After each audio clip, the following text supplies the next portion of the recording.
There's a battle outside and it's raging.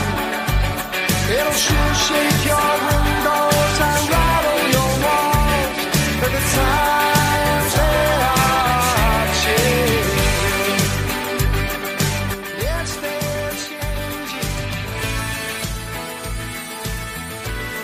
I first met Chris Stroop, I think it was a year and a half, 2 years ago, through the Ex-Evangelical Facebook group, and then, of course, followed him on Twitter. And I've since discovered that he is becoming what they call a Twitter personality. At least that's how he was described in one of the articles that he's written. Chris is definitely identifying himself as an ex-evangelical. He is an ex-evangelical like myself and so many others who come out of evangelicalism, fundamentalism. And in this episode today, Chris and I are going to get into basically his backstory.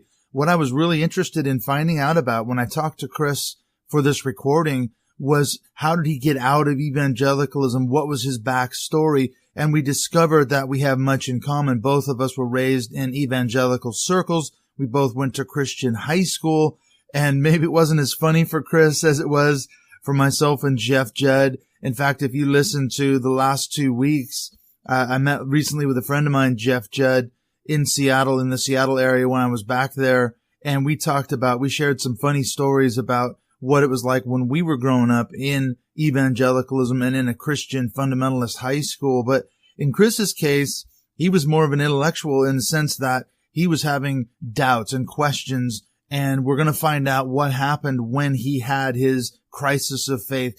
Did it get solved? Because what we find, and that's why I've titled this episode, Deconstructing Your Faith, a Long and Winding Road, because we're going to hear Chris's story and we're going to find out how long it's taken him and, in fact, perhaps is still taking him to disentangle himself from the evangelicalism and the fundamentalism, as well as the political aspects of this whole thing. Because, of course, as we know in America today, and it's historically been the case for probably the last, 80 to 100 years, the religious right, the fundamentalists have increasingly grown in their power and in their political influence. And we're going to talk about that a little bit in next week's episode, part 2. We're going to get into the history of the religious right and how that culminates in that 81%, the infamous 81% white evangelical voters who not only voted for Donald Trump, but continue to support him. And in fact, bizarrely perhaps, or maybe not,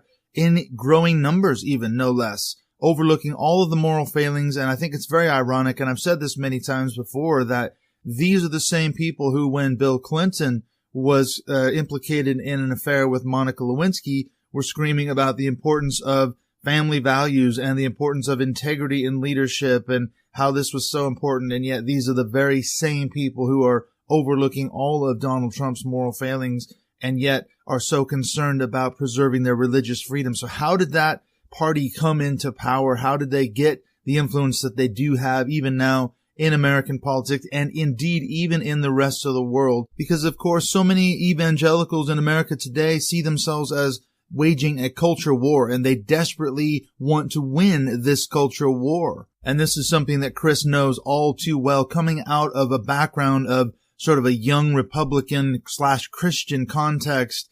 And he's traced in many of the articles that he's written in different journals about this issue of the global influence of American evangelical Christianity, what they have done historically in other parts of the world and what they are doing. And of course, I've mentioned this as well in other podcasts. When I was teaching up in Leeds here in the United Kingdom, all of my students were from Africa. But what I found most interesting was, even though they came from places like Ethiopia, Eritrea, Zambia, Zimbabwe, places like that, almost every single one of them had this very fundamentalist, I would say, American, Western, conservative theology.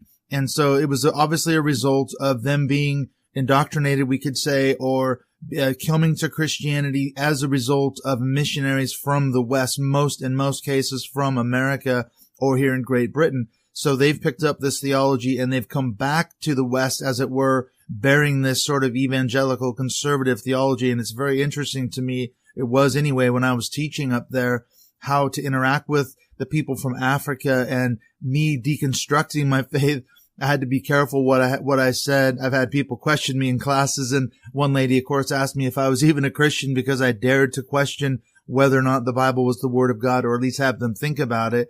And she complained to the head of the school that one of the lecturers there, meaning me, was probably not a Christian. They should probably investigate me because I was a suspect at the very best. And so we see then the effects of global Christianity, certainly global American Christianity. And as I say, we're going to get into that next week a little bit more. But this week, as I say, we're going to talk about Chris's backstory. Really, I want to focus too on the emotional, the psychological trauma, the side effects of what it means to be raised within a Christian conservative context, and what happens when you have doubts, what happens when you have a crisis of faith. Because a lot of people, what they'll do is they'll try to get some help, and then a lot of times they'll double down and they'll go even farther. They'll dig in and say, okay, I have doubts, but it could be my fault. It could be my problem. So I'm going to double down. I'm going to dig in even deeper and defend Christianity even more and suppress my doubts, suppress my cognitive dissonance that I'm living with and I'm dealing with. But the truth is that a lot of people do end up, they say, I can't live with this cognitive dissonance anymore. I need to get out. I need to walk away. And thus begins, or has begun, that oftentimes very long and very windy road that has begun their deconstruction process. So maybe this describes you. Maybe as Chris and I are talking today, you'll identify with some or all of his backstory, and maybe some of mine as well, because in a couple of weeks, I'm going to be bringing out an episode that me and my sister Valerie did. We recorded this the other day, and this is basically a 1-year update of our story about surviving a fundamentalist upbringing that we did last year when she came to visit me here on the Rock.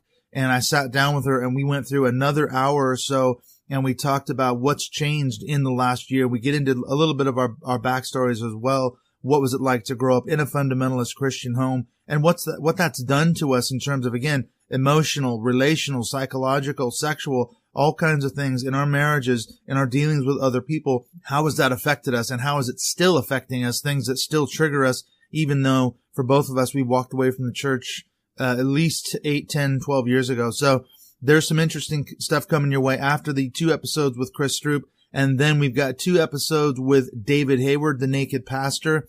And we get into, again, this same topic of what does it look like to deconstruct? How long does it take? What is the process? Is there a process? There's no formula, as we find out. And so look for those coming up. And then we've got 2 episodes with Cindy Wong Brandt. And that's another really great episode. She's coming to us from Taiwan, and she writes a lot about parenting and what the effects, again, on children are. And this is something that we talk about. How do you raise your kids as a parent and allow them the freedom, the autonomy to develop their own spirituality without being coerced or programmed or indoctrinated? And oftentimes, as we know, kids who are indoctrinated within not just Christianity, but any religion really, when they go off and become adults, a lot of times they shed that faith because it's super shallow. It's not theirs. They never had ownership of it. And so we talk about some of those things with my conversation with Cindy Wong Brandt. So we got some great stuff coming your way. Also, remember, we're doing a live podcast on the 16th of September in the Seattle area. Me and Stacey Ray, she's coming all the way down from Canada, and I'm flying over across the pond to Seattle. So I'll be there for 6 weeks. So we're going to do this podcast episode on the 16th of September. And if you can't make it, as I've said before, send us your questions and we will discuss those with Stacey as well as with a live audience. And the best question will win a prize. So look for that. Also, I'm just going to say real quickly too, before we get into the conversation with Chris Stroop, part 1, I'm going to be putting up a bonus episode on Patreon. For those who support this show, you can listen to a conversation that Chris and I had about 30 minutes or so, where we talk about, it's sort of a pre-interview conversation, and we start getting into some of the stuff that we're going to talk about. So if you want to listen into our pre-recording conversation, there's also one with Andrew Jasko, and I'm going to be doing that with other guests. I've got one coming up with David Hayward. Those will be available on Patreon for supporters of Mindshift Podcast, and the details for that, as well as the other contacts for me, social media and so forth, are always in the show notes. Probably the best way to get a hold of me is on Twitter at Mindshift2018, or you can follow me on a couple of other platforms like Instagram, Facebook, and so forth. So let's go on into it. I want to hear what you think of this episode too. Leave me your thoughts, your questions, your feedback when we get done with this conversation with Chris Stroop. So let's go on into it. Deconstruction of Your Faith, a Long and Winding Road with Chris Stroop, Part 1.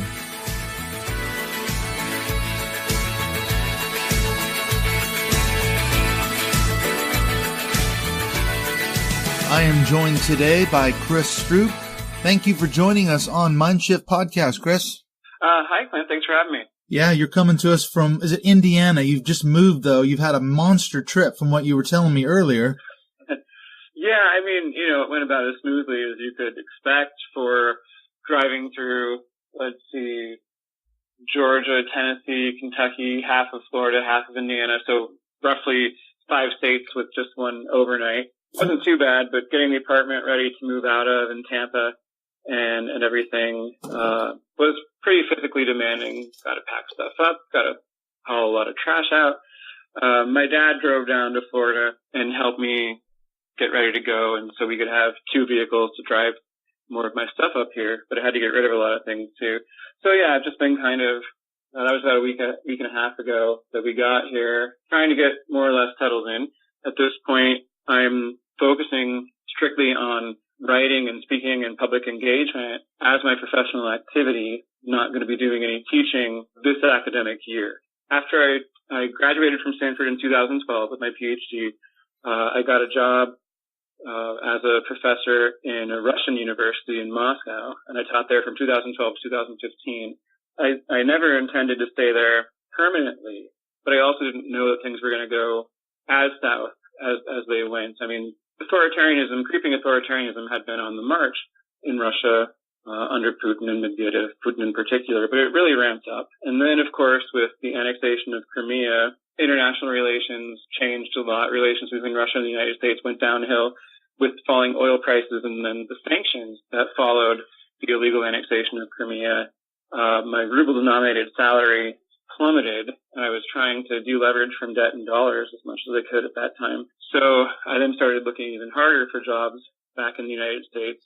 Was having no luck on the tenure-track job market, but I eventually got offered a provost postdoctoral scholarship in the humanities and social sciences at the University of South Florida. So I did that for 2 years in Tampa, and then I was able to get a visiting instructor position in the Honors College there at USF, and I did that for the last academic year. And then that train kind of ran out for me. I could have tried to stay there and just do adjunct teaching, but I ultimately decided that I was not going to let myself be exploited that way. You don't get benefits. The pay is pretty low. I thought I'd just take the moment to try and focus on writing, public engagement, social media, building evangelical community. And I'm going to be doing that that's all I'm going to be doing for the next 6 months or so. And then I'll continue to do that. But I do have an academic research gig with the Post-Secular Conflicts Project. It's an international interdisciplinary grant-funded project, multi-year, housed at the University of Innsbruck in Austria. So I'll be going there in the spring for a few months to do academic research. And then after that, I really don't know what I'm going to do, but I've taken this time to see where the writing and speaking and public engagement can bring me. And, hopefully we'll really be able to do great things in the evangelical community going ahead. So you've moved, this is what occasioned the move up from Tampa Bay. You're trying to kind of get your head straight a little bit and kind of refocused on sort of, I would say, not necessarily a new career path, but it's an extension of what you're doing, certainly in terms of social media. I mean, you're probably one of the more vocal people out there in terms of, certainly on Twitter, as well as the Evangelical Facebook group. You're one of the moderators on Evangelical on Facebook. So you do a lot of stuff, and I think you're real passionate about evangelicalism, certainly not just in America, but sort of historically as well. This is something we definitely need to get into, I think, in this podcast is what's your interest, but what's your backstory? I mean, did you come out of evangelicalism yourself, or you consider yourself an ex-evangelical? Yeah, very much so. So let me say, first of all, I'm no longer a moderator of the Evangelical Facebook group. I simply stepped down from that for sort of reasons of self-care and time. And I was definitely already in Florida doing more and more public engagement, writing things for popular audiences, publishing both commentary and journalism also policy research with organizations like Political Research Associates, where I do look at what we might sort of call the global culture wars and the international networks involved in that, because conservative evangelicals, white evangelicals from America, are heavily involved in networks in foreign countries.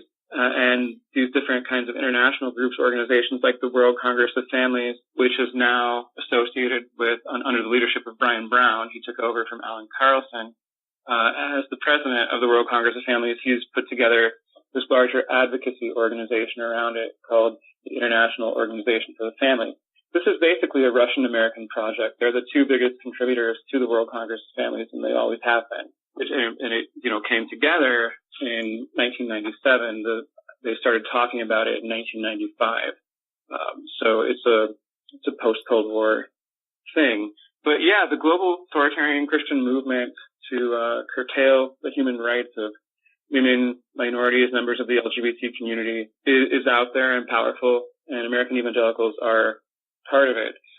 So my own story, I grew up in conservative evangelicalism, in the Christian right, mobilized for the culture wars. My family was never that invested in one particular denomination or doctrine. First, we were in a missionary church when I was a small kid, then a Baptist church, then a Wesleyan church.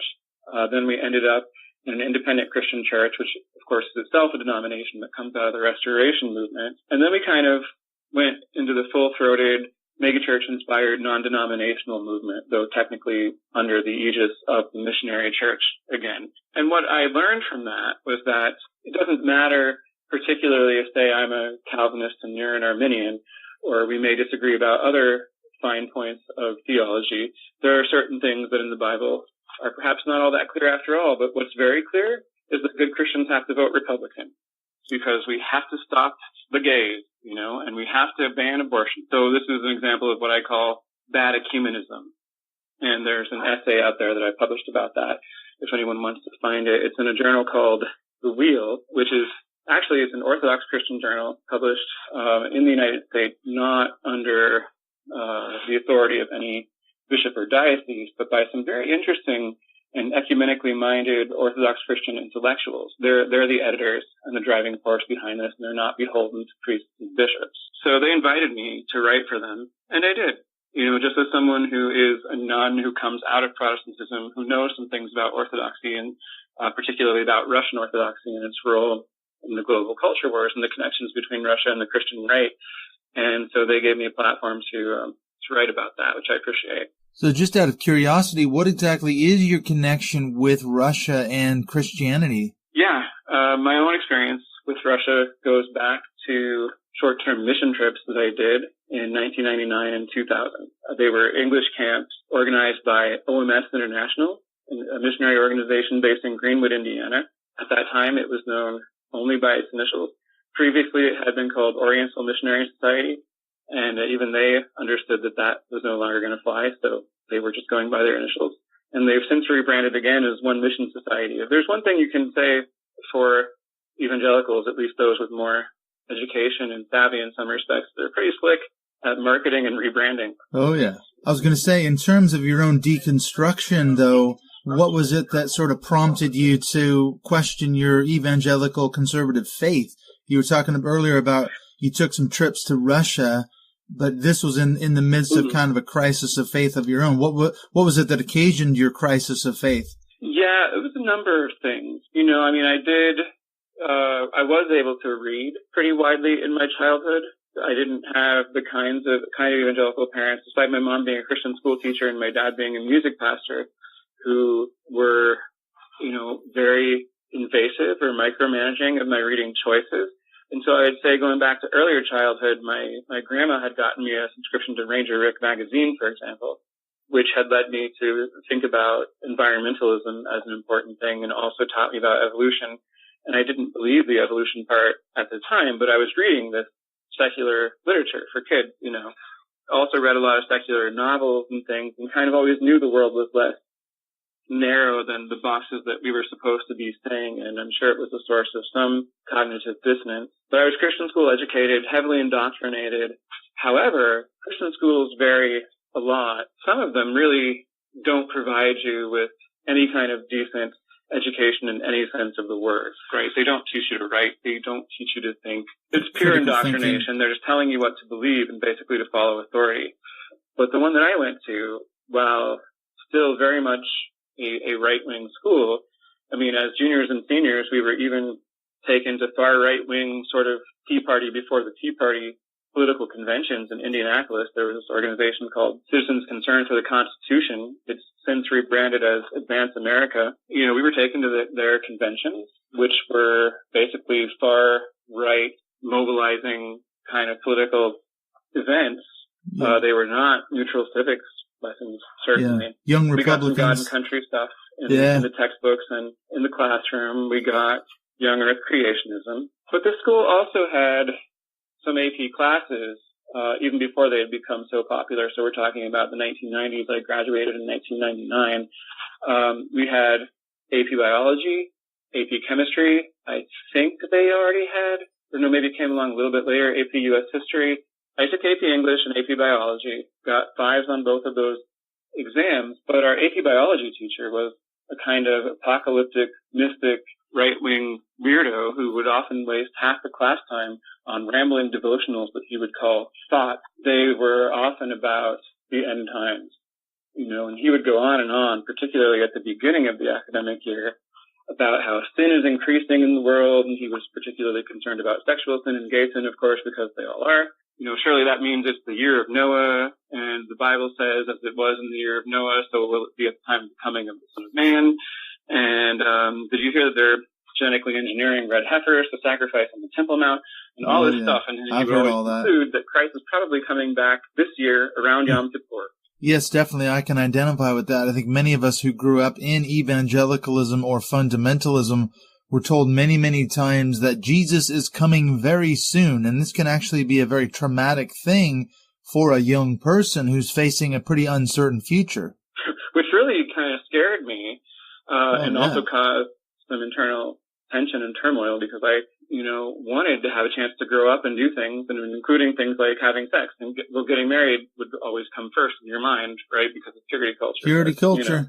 Oh, absolutely. I've done a lot of reading and research on the purity culture within evangelicalism. It's very pervasive, and it's very damaging to young people who are told they must remain completely pure. And it's not just being a virgin, too. It's all about this black and white purity culture, isn't it? Staying pure and staying virginal until you're married. And that can cause a lot of psychological, emotional trauma, as well as impact your sexuality, can it? I mean, imagine just trying to clamp down on your sexual urges. These kids just want to have sex. They want to get laid. But also just to have a normal life, right? I didn't necessarily want the world to end right away, and then I would feel very guilty for thinking that. But anyway, when it came to AP biology, that I had him for chemistry and for AP biology, I didn't take AP chemistry. He would not teach us the evolution chapters, and he did show us propaganda videos for things like young earth creationism and flood geology, as well as normal nature documentaries. But he told us, you know, you go read those evolution chapters on your own and regurgitate them for the exam, but I'm not going to teach them. I'm not going to have anything to do with that, huh? I'm not going to promote that, all those Darwinian lies, huh? Yes, and yet he wanted us to learn it on our own and lie on the exam so that we would pass it. Anyway, long story short, this school was a kind of strange mixture of, you know, rigor in its curriculum in some ways, and it likes to boast still of getting higher than normal SAT scores for the surrounding area. Of course, it charges tuition. The people there are disproportionately rich relative to the surrounding Indianapolis public schools, so that's a big part of it. But Kids they did privilege. teach us to formulate arguments, to write well, to identify logical fallacies. You were supposed to use all of it in the service of the culture wars and in the service of apologetics.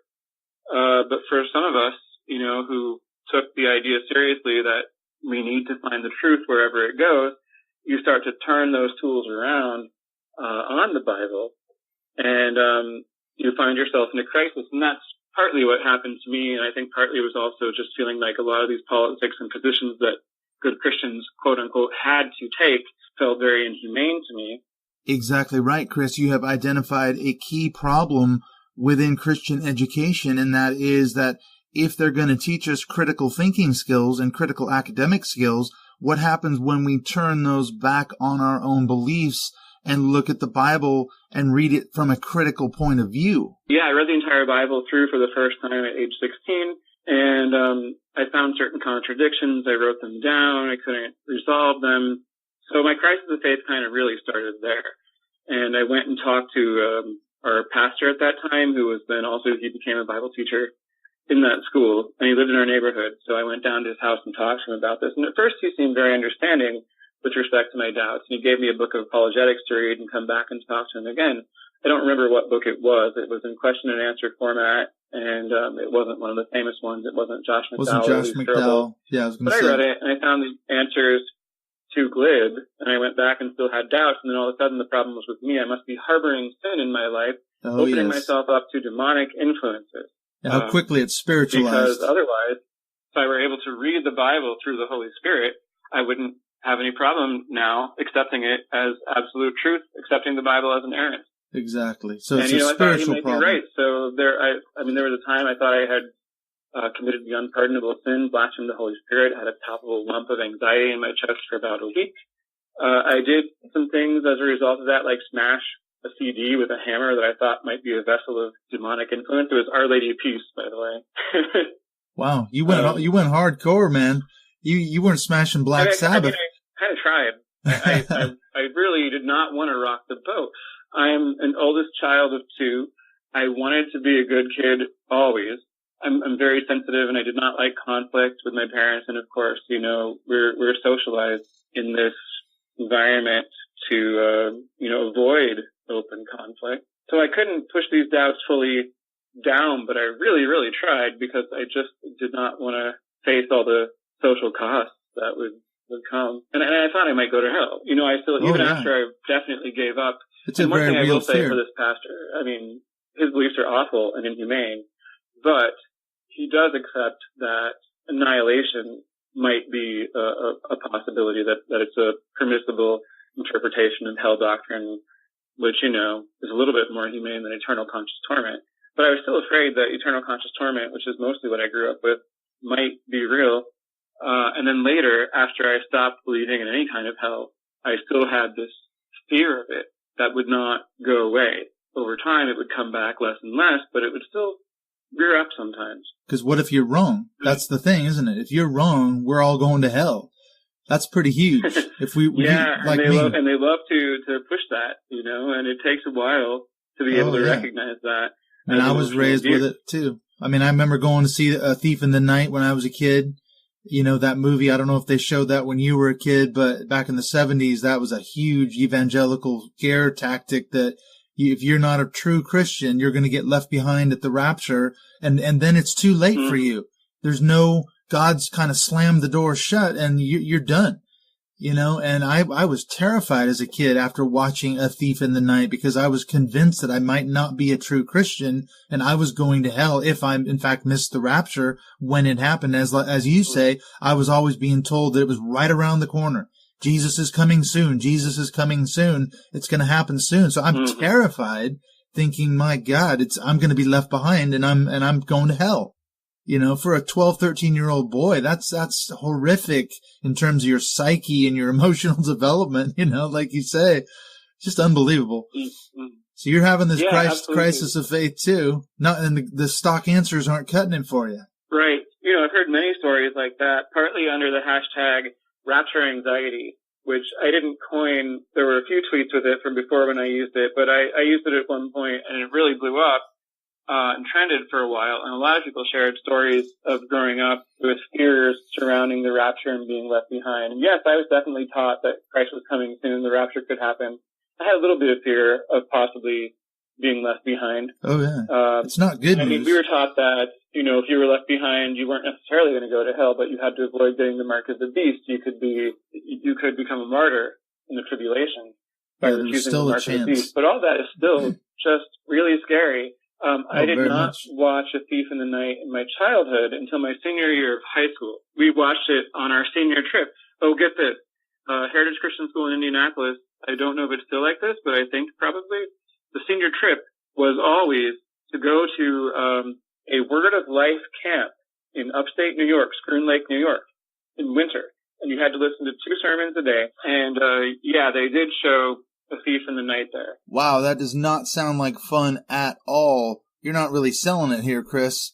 Did you get to do anything fun? I mean, you had to hear 2 sermons a day and watch A Thief in the Night. That sounds like a drag to me. Yes, one day we got to go skiing, and we got to go look at the old Olympic Village in Lake Placid and to do some fun winter activities like ice skating and walking around Lake Placid, and we got to look at Niagara Falls. But 2 sermons a day, they were pretty much all about how everyone should be a missionary. Oh, yeah. A lot of indoctrination. Of course, we also had required chapel services. Oh, of course. As well, every week at the school. A lot of right-wing indoctrination as well as just, So mix some good Republican, in those chapel services. But yeah, they showed A Thief in the Night, and I was a senior in high school, and the production quality is so bad, I thought it was kind of hilarious. Oh, it's terrible. At the time, even though I hadn't fully given up, those kinds of beliefs, and they are scary beliefs. But the movie I just thought was funny. But I understand that when you're being shown it as 5, 6, 7, 8-year-old kid and told that this is going to happen soon, it could be absolutely terrifying. Oh, absolutely. And I've read many stories like that through the Rapture Anxiety hashtag. Oh, yeah. The anxiety levels are unbelievable. I mean, I've shared this story before about coming home when I was probably 12, 13, and nobody was home. And I was utterly convinced that my family had been raptured and I'd been left behind. And, I was turning on the news thinking this was going to be all over the news. And we didn't have a television, of course, because we were good fundamentalists. We weren't allowed to watch TV. So I couldn't go to the TV and watch the news. But I mean, I was freaking out thinking I'd been left behind, and I was for sure I was going to hell. So yeah, you talk about rapture anxiety. So you had this crisis of faith. Anyway, the stock answers weren't good enough. So what happened then? You got out of evangelicalism? What was your journey out? How did you get out? Really long, protracted, and painful. So, it always is, though. I started to have these doubts in high school, but I went on that mission trip to Russia where in our English camp, we used English translations of the Bible as our readings for our tutoring lessons. So that was a pretty ham-handed way to proselytize people. And we also shared our testimonies as you'd expect. Of course. I started to have some doubts about missionaries at that time as well, just seeing, I didn't think they spoke the language as well as they should or claimed that they did, some of the ones that I was observing. And I also felt that it was really weird, despite the fact that the first year that I went on this mission trip, we did have some cooperation with local Russian Orthodox Christian structures, and a priest came to the camp and led prayer services. There was some controversy about that among the missionaries, though. Some of them didn't like that happened. And so the second year, 2000, we didn't have any connections with Orthodox structures. But yeah, we were basically trying to convert Christians to another form of Christianity, which felt super awkward to me. And by the second year, this was after my first year of college, I probably really shouldn't have gone back, but I was rationalizing it. I was telling myself, maybe this will renew my faith. And I promised some of my friends that I made the first time I went to the camp that I would try to come back. So I went back and did it again. But my severe doubts continued. But I still just didn't want to rock the boat. And it was very hard to shape my programming. And I think that, if I might have at that time had access to resources that are out there now, like the Evangelical Facebook group, like my own blog, Not Your Mission Field, which is at chrisstroop.com, and a lot of other great blogs and resources in Evangelical Twitter, if I had seen those things, they might have helped me feel less alone, and they might have helped me make progress with this faster. But I felt very isolated in all of it. And being an introvert, I'm not, and a Midwesterner, frankly, I'm not that inclined to reach out to people on my own. And so it takes some doing, I have to muster up some energy for that sort of thing. And I'm a little bit shy about asking for help. So you're suffering in silence in a way, not necessarily knowing where to go. It's tough, isn't it, when those resources aren't there and you don't know about them, or they just simply didn't exist back then. So what do you do? In terms of reaching out? Do you find any help at all? So what was the end result of you getting out? I was doing a lot of reading, and I pretty much had in my head at that time that I wanted to be a college professor. Some of my professors in college as well helped me to think more about my doubts and just follow that path. I'm glad that I went to a secular college. Oddly enough, it's the one where my parents also went and met through their involvement with the campus house there through a Christian ministry. So they kind of had conversion experiences associated with college and really got into the hardline evangelicalism that I grew up with through college. I went to their same college for my undergraduate. That has got to be the ultimate irony for sure. You go to the same college that your parents went to, but whereas they had a conversion experience and became evangelicals, you were in the process of deconstructing. That's pretty ironic, isn't it? So aside from the fact that your parents went to the same school, what was it that made you decide to end up at the same place they did? And I got a full ride scholarship there, or I might have gone elsewhere, but it really was a good school to go to for the kinds of things that I wanted to study, except that I didn't know when I enrolled that I would want to study Russian, and they didn't have a Russian program anymore because a lot of those declined after the Cold War. But the honors college there was great, and some of the faculty became kind of mentors for me that I was able to talk to, and even if it didn't lead to radical transformation right away, it kind of did help me. So you went to the same undergraduate college and it kind of helped in your deconstruction process.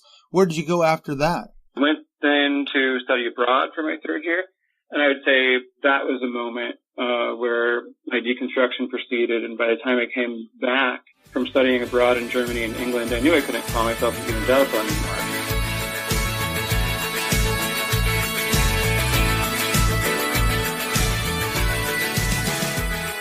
Now, I really hate to do it to you, but I'm going to leave you hanging right here. You got to come back next Friday to find out what happened in Chris's case when he came back and said to himself, I'm no longer going to identify as an evangelical. What was the reaction of his family, friends, and especially as he really came out of evangelicalism and made a kind of a bold statement. And we're going to find out what was that all about in next week's episode. So you got to come back for that.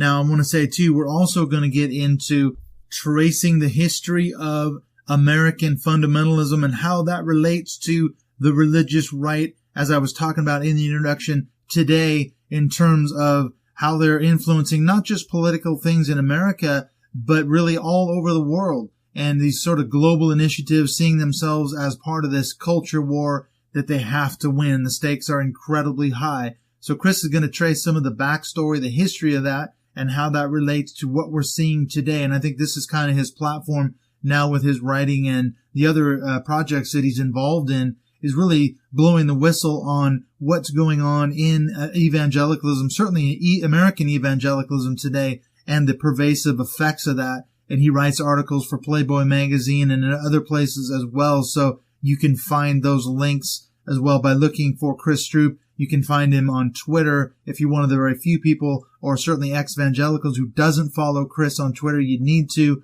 You can find him there at C_Stroop on Twitter, and that's probably the best way to get a hold of him. He's very active on Twitter, so if you don't follow Chris, you need to do that. You can also follow me, as mentioned before, at Mindshift 2018. You can find me on Twitter, and again, my social media connections are always in the show notes. And one last thing I wanted to mention too, for those who want to support this show on Patreon, there's some great bonus content that I'm putting up all the time. I'm doing this more and more now.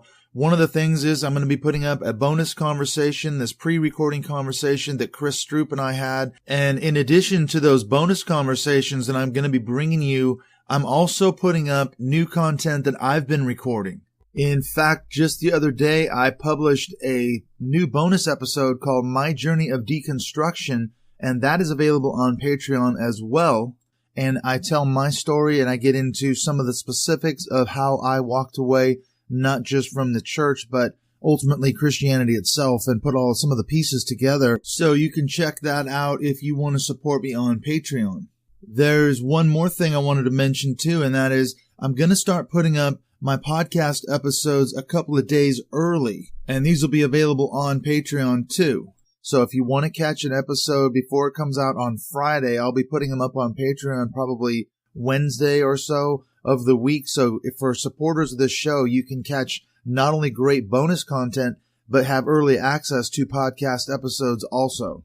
And speaking of Patreon supporters, I want to give a shout out to James Snell. Thank you, James, for becoming the latest supporter of Mindshift Podcast on Patreon, and now he has access to all this great stuff, bonus content, bonus material that's only available for supporters on Patreon. All right, I'm going to let you go now. Be sure and come back next Friday. Check out the second half of my conversation with Chris Stroop as we get into a lot of other stuff on the intertwining of politics and religion in America and how that's affected so many people. So check back next Friday, and I will see you right here along with Chris Stroop as we continue deconstructing our faith on this long and winding road. I've been your host, Dr. Clint Haycock. Thank you for joining me on Mindshift Podcast, and I'll see you next Friday.